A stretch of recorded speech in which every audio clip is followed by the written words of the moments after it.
di sini saya insya Allah akan mencoba menjelaskan tentang taksimul kalimah, pembagian kalimat. Tentunya dalam bahasa Arab itu yang paling penting diketahui permulaannya yaitu mengetahui tentang kalimah. Kalimah ini terbagi menjadi 3. Yang pertama kalimah isim,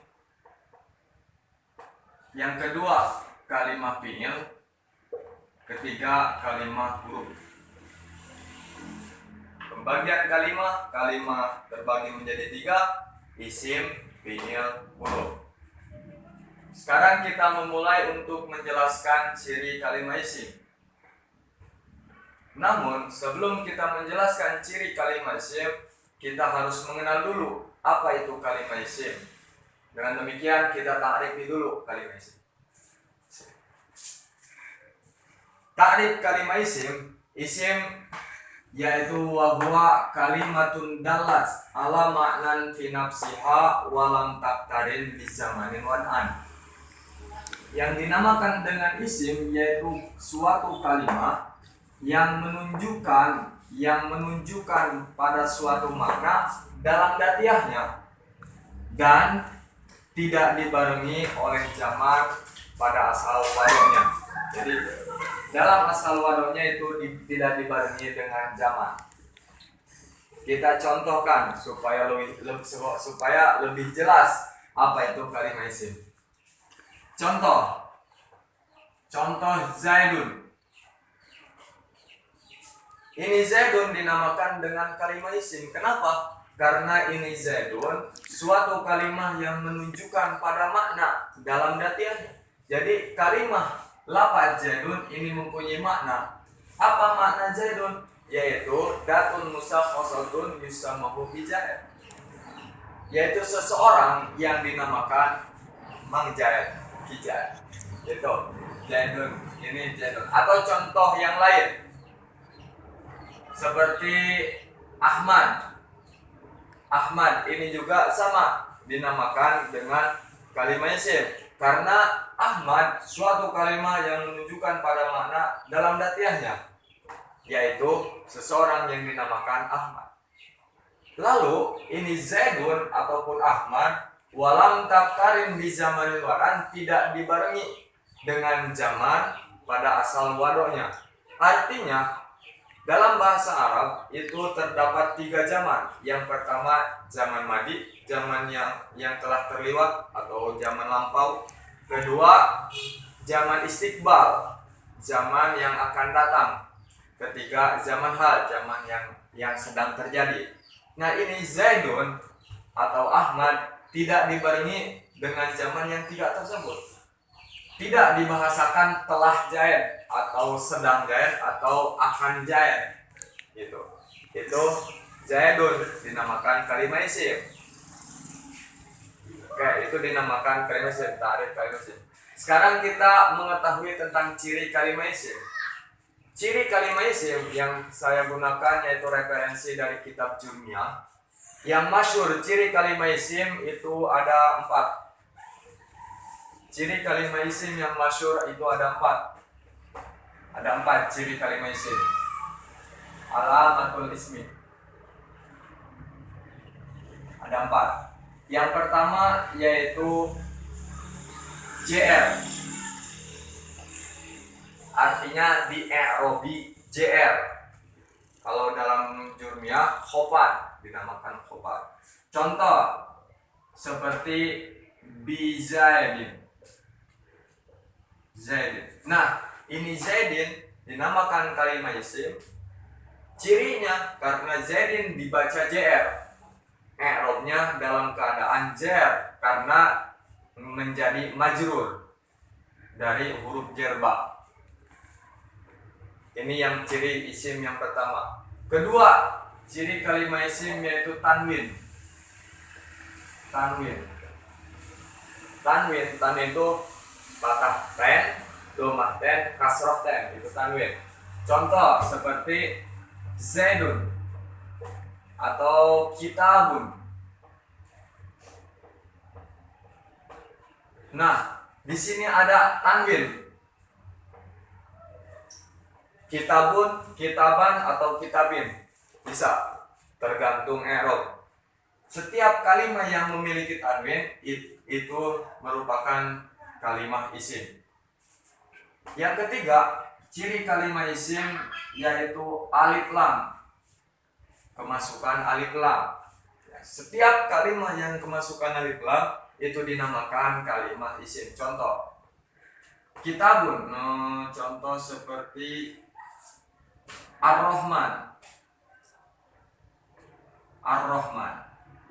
Ini Rahman termasuk kalimat isim. Kenapa? Karena kemasukan alif lam. Tahu contoh Al-Malik. Al-Malik.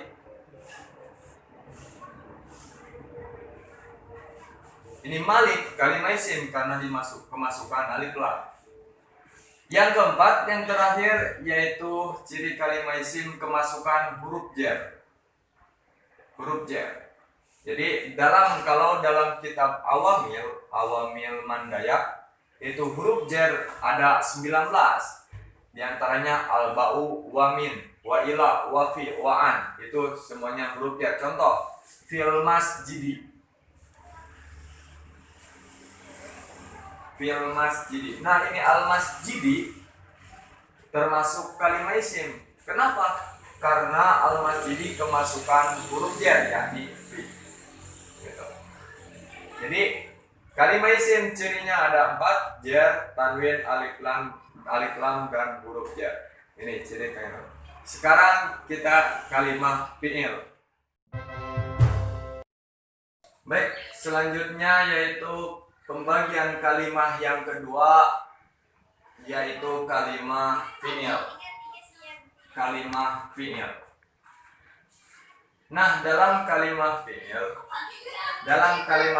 itu sama mempunyai ta'rif, artinya arti kalimat fi'il menurut ahli nahwu. Kita beranjak pada ta'rif kalimat fi'il. Yang dinamakan kalimat fi'il yaitu wahwa kalimatun dallat ala ma'nan fi nafsiha waqturinat bizamanin wad'an. Nah, jadi perbedaan fi'il dan isim ini dia dalam ini waqturinat. Yang dinamakan kalimat fi'il itu suatu kalimat yang menunjukkan pada makna dalam datiahnya. Artinya kalimat tersebut mengandung arti, mengandung makna. Waktu rinat bisa manin wad'an, dan kalimat tersebut dibarengi dengan zaman. Zaman udah dijelaskan tadi, yaitu ada 3, madi, istiqbal, dan hal. Zaman madi yaitu zaman yang telah terlewat atau zaman masa lampau. Kedua, zaman istiqbal, zaman yang akan datang, zaman. Yang ketiga, zaman hal itu yang sedang terjadi. Namun dalam kalimat fi'il terbagi menjadi 3. Yang pertama fi'il madi, 2 fi'il mudhari', 3 fi'il amr. Nah, ini mengikuti pendapat ulama Basrah. Tapi kalau menurut ulama Kufah, fi'il itu hanya terbagi menjadi 2, madi, mudhari' saja. Amr ini bukan pembagian fi'il, tapi cabang dari fi'il mudhari' kalau menurut ulama Kufah. Tapi kita mengikuti pendapat ulama Basrah, fi'il terbagi menjadi 3, madi, mudhari', amr. Nah, tadi karena fi'il dibarengi dengan zaman, berarti fi'il zaman tadi ada 3, madi, istiqbal, hal. Nah, kalau fi'il madi itu dibarengi dengan zaman madi, zaman yang telah terlewat. Ini zaman madi, fi'il madi, zaman madi. Kalau fi'il mudhari' yaitu zaman istiqbal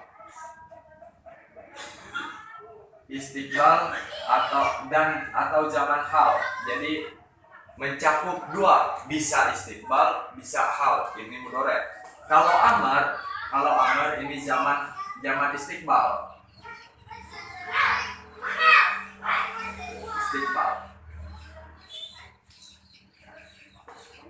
Madi, zaman madi, contoh seperti doroba. Doroba.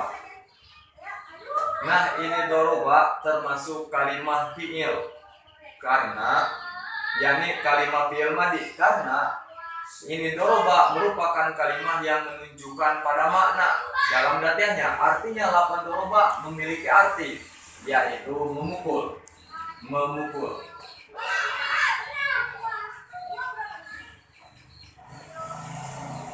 Makna dari doroba memukul dan dibarengi dengan zaman madi,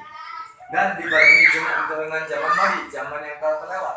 Maka diartikannya juga doroba telah memukul. Contoh, doroba Zaidun Amron. Zaid telah memukul saudara Umar. Itu telah memukul bahasanya. Ini zaman madi. Sekarang fi'il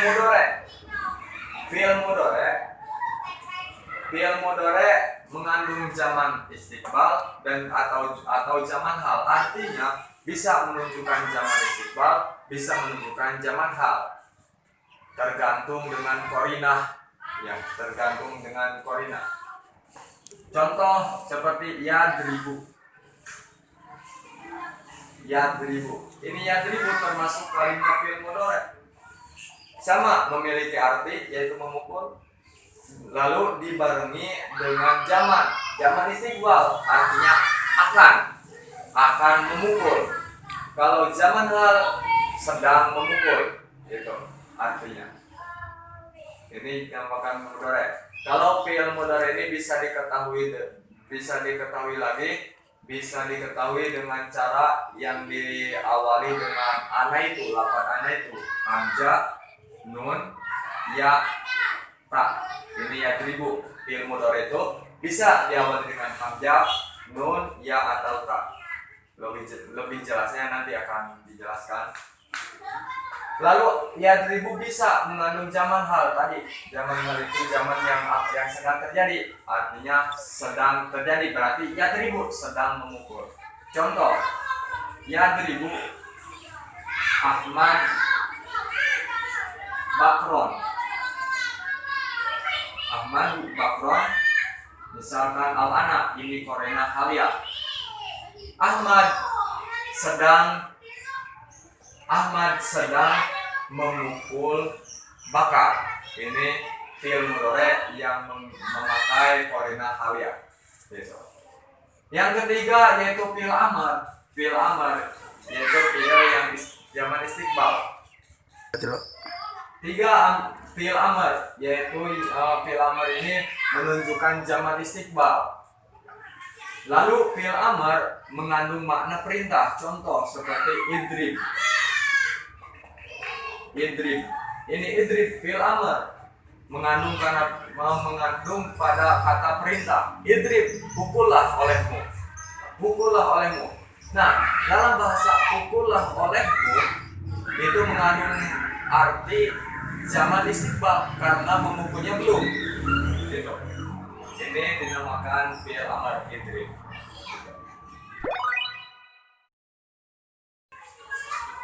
Lanjut, pembagian kalimat yang ketiga yaitu kalimat huruf. Nah, dalam kalimat huruf sama memiliki arti. Apa makna dari kalimat huruf? Kita lihat pada sebelah sini. Yang dinamakan dengan kalimat huruf yaitu huwa kalimatun dalat ala maknan fi ghairiha. Nah, ini huruf berbeda dengan isim dan fi'il dalam ini fi ghairiha. Yaitu suatu kalimat yang menunjukkan pada makna, tapi makna tersebut bukan pada dzatiyah dirinya. Bukan pada dzatiyah dirinya. Ini kalimat huruf. Contoh kalimat huruf yaitu fi. Fi ini huruf jar. Nah, ini huruf jar suatu kalimat yang memiliki makna. Apa makna fi? Di antara makna fi yaitu dzarfiyah. Makna fi diantaranya dzarfiyah, yaitu bisa suatu wadah. Dzarfiyah itu suatu wadah. Nah, ini fi memiliki makna tapi bukan pada artinya. Artinya ini fi kalau sendiri saja, kalau hanya sendiri, fi ini tidak memiliki makna apapun. Tapi ketika ditempelkan dengan kalimat yang lain, itu bisa mengandung arti. Contoh fil masjidi. Fil masjidi. Ini fi memiliki makna di dalam masjid. Di dalam masjid. Nah, arti dzarfiyah ini bisa dimiliki oleh fi dengan catatan harus memiliki majrur dulu. Gitu. Ini dinamakan kalimat huruf. Baik. Sekarang ciri kalimat huruf. Apa ciri kalimat huruf? Kalau ciri kalimat huruf yaitu cirinya bangsa Adami. Ciri kalimat huruf ini bangsa Adami. Artinya tidak memiliki ciri namun tetap keciri, gitu.